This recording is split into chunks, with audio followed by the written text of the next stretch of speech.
Hi everybody and welcome to the Mental Toughness and Body Show. My name is Rob Evans and I'm your weight loss coach, health strategist and internationally published author, helping take your life, your business, your mindset, your health and fitness from where you are right now to becoming unstoppable.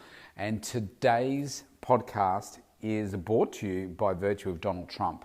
And I'm calling it Whine Until You Win. Because at the time of recording this, there is no definitive winner to the US election, and it seems that Donald Trump is going to lose, although he is still claiming claiming victory in some ways because he believes that the election has been rigged and all that kind of stuff. Now, if you pull all this apart, and you think, what they're reporting in our country here was that Fox and CNN actually stopped the broadcast of his press conference because they said he was just making up unsubstantiated things, etc., etc. Now, I happened to see the whole thing live here because they were showing it on whichever channel I was watching. And if you pull everything apart and you think, well, gee, he's got some valid points here if what he's saying is true, if it can be substantiated. So time will tell, I guess. But his approach has been to whine until you win. And I believe that he said this some time ago. And so I was just thinking, would you do that? Like, is that the approach that you would take? Now you look at him and say, well, he's a billionaire. It's obviously worked in the past for him. It's a very close race this time. It's just been his approach for the whole time. And maybe that's the way that he operates his business life as well. Just complain and complain and complain. And whether you make up stuff or not, I mean, only he'll know that in his own mindset. Is he just making stuff up to make people change their mind so that they'll vote for him, or he'll get his way, or he'll close a business deal, or whatever approach that he thinks that will achieve. And it got me thinking about values and beliefs. And I wonder if you act a certain way for so long, if that just starts to become part of who you are. But is it consistent with what your values and beliefs are? And I think for many of us, if you looked at the behaviours, and who knows whether there's truth to any of this or not, he knows whether it's made up or not, but the word for me, which pops up in one of my values and beliefs, is about integrity. And I think, well, if you keep making things up, then for me, I would check in with myself and say, well, actually, that's not part of who I am. I don't just make things up.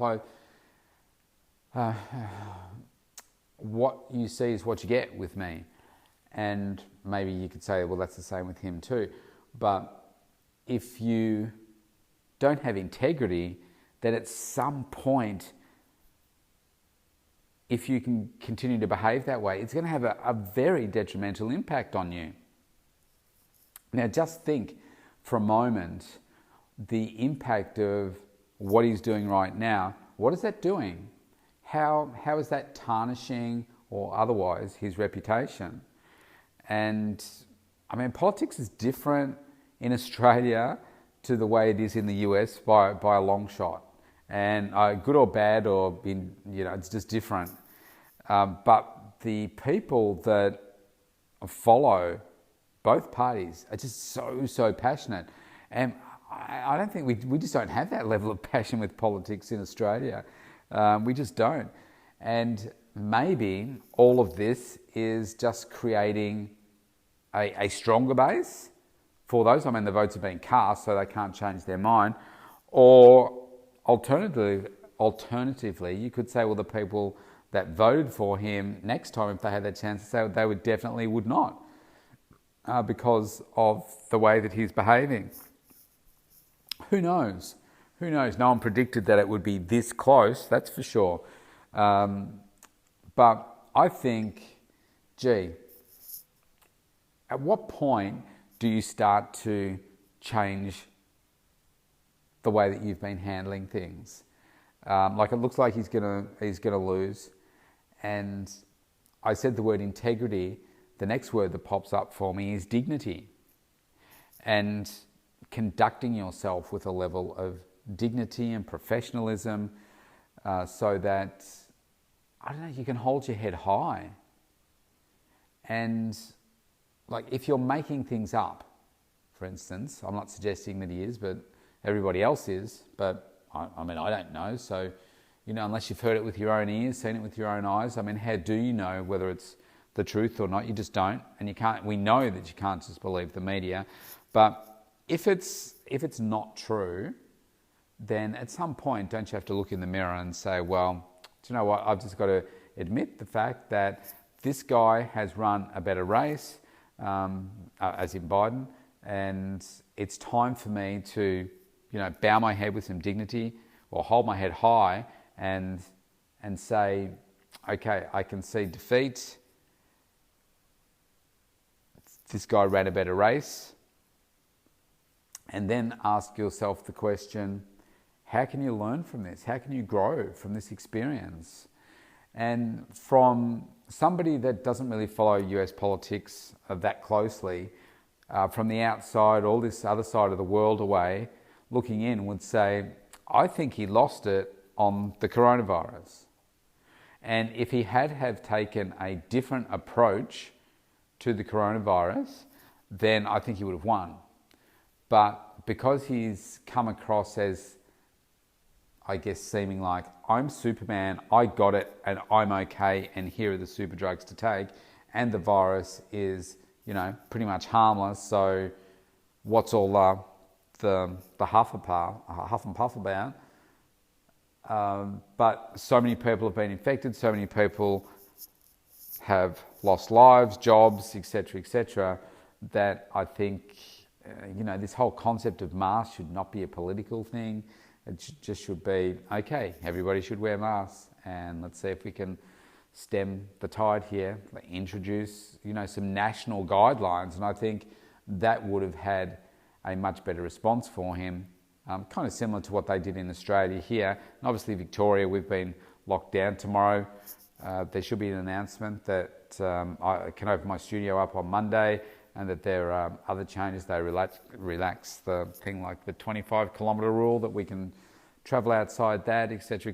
So, there's some good things coming up for us, but it's come after 7 months of being locked down.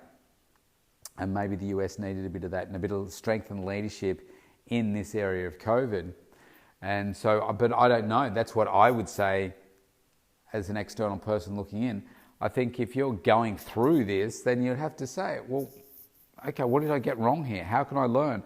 And yeah, maybe there's a whole bunch of things that they that they did differently that gave them a better result this time. But what else went wrong? What can they learn from it? What could he say to himself? Yeah, I could learn from this. I could do this differently. And then basically reload and relaunch. Or, so if he loses, I wonder what's going to happen. Is he going to hang around and give it another go? Or, actually, I don't even know, can you do that in the US politics? I'm not sure. I know that you have 2 terms and then you have to go on. In Australian politics, you can stay until, you get voted out, essentially. But would that be a better strength of leadership to do that? For my way of thinking, I would say yes. But is that what he'll do? I would think, in looking back, if he handled coronavirus differently, if he proved to the world about his values, beliefs, and integrity in all of that, then I think he would become a lot more popular. And I think in this particular instance, if he just showed some more professionalism and dignity around all of this. Now, if, assuming that it's all made up, then I think he would be seen as a much better leader, and just say, well, yeah, look, this guy's obviously won a race. We're going to go away. We're going to see the areas where we can improve, and we're here for the fight. We're going to reload, relaunch. They're going to have control of the Senate, I believe. So they're going to stay there, be the leader of the Republicans, and come back and fight again.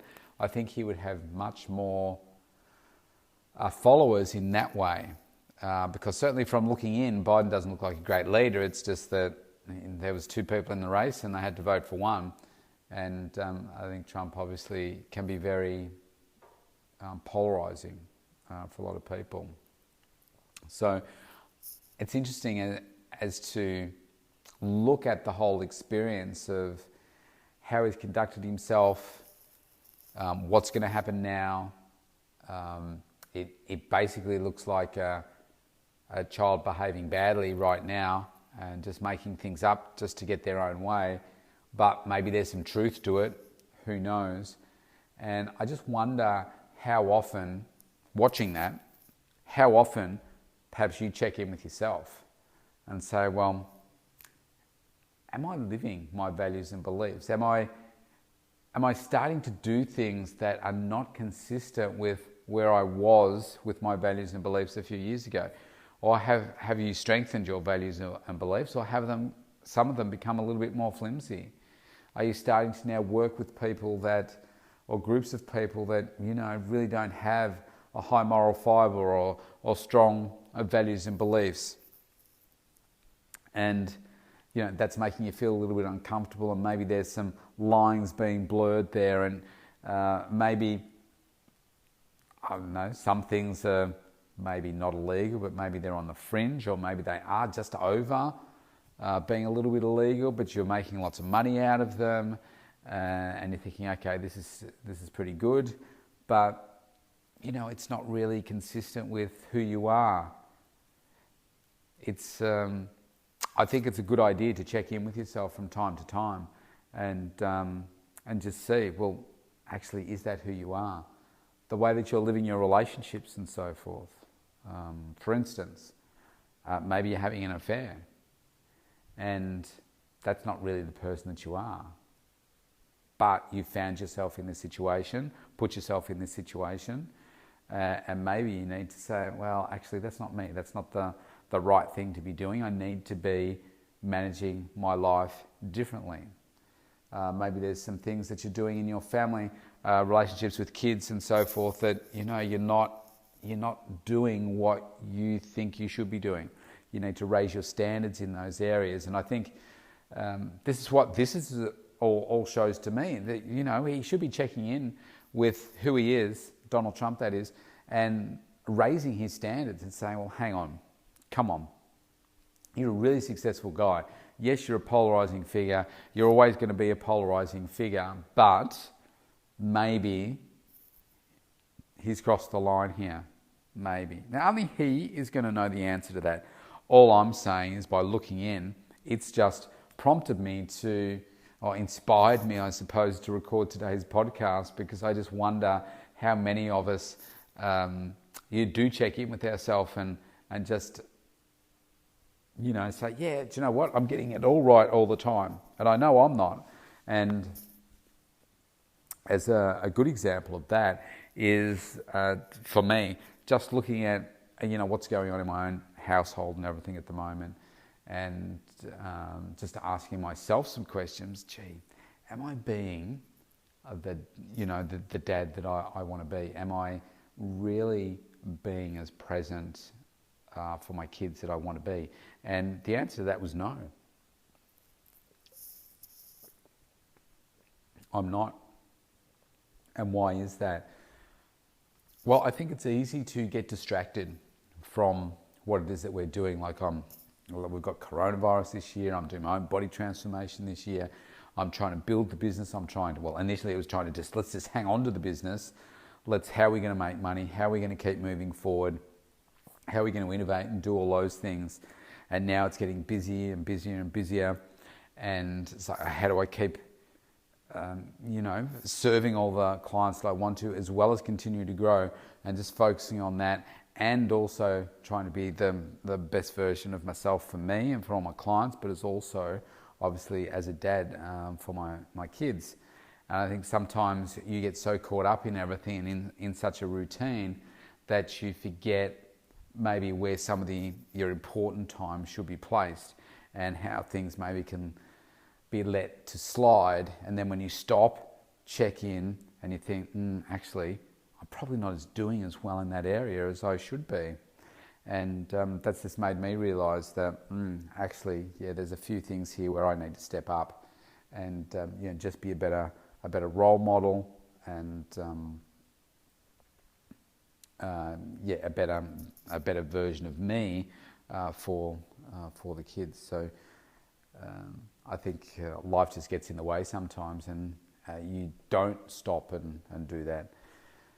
And there was just an event that happened last week that just made me stop and think and thought, actually, do you know what? You need to do better in this area. So I could have whined about it, but instead I thought, hang on, you just need to raise your standards here, because this isn't living by the values and beliefs that you have. So, you've let that slip for, whatever reason, but it's time to just lift your game and, be there in a better person. So what did I do? Well, I looked at it and said, how can I learn from the experience? How can I grow from the experience that I've had to be that better version of myself? And as I say, reload, relaunch, and keep moving forward to get the better results. So I wonder what you think. What would you have done? What do you think should happen from here? It's interesting. Check in with yourself. See where you are. See how you need to raise your standards. Have a great day wherever you are in the world. Stay safe. We'll have a winner soon. See you tomorrow.